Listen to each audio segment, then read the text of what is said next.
devant la nécessité que je rencontre de réexpliquer lors de l'accompagnement pastoral, de réexpliquer aux personnes en difficulté ce besoin qu'elles ont de connaître leur propre fonctionnement afin de pouvoir marcher comme elles le désirent avec le Seigneur.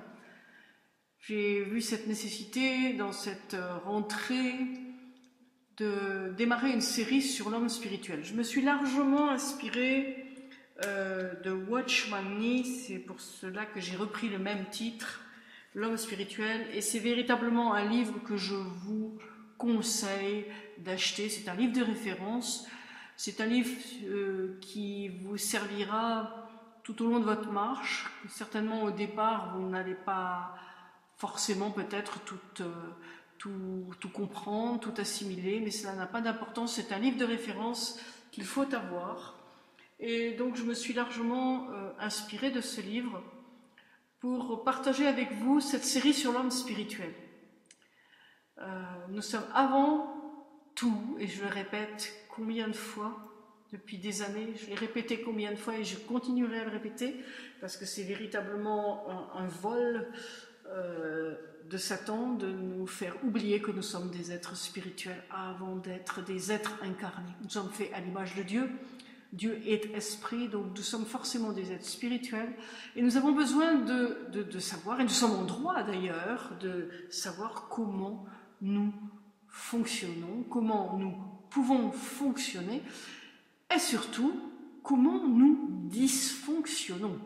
Parce que toutes les souffrances que nous pouvons rencontrer dans l'accompagnement, les souffrances des personnes viennent de ce manque de connaissance du fonctionnement de notre âme et bien sûr du fonctionnement de notre esprit. Donc ça sera une série qui sera exclusivement audio, que vous trouverez sur le blog deborahestherliber.org.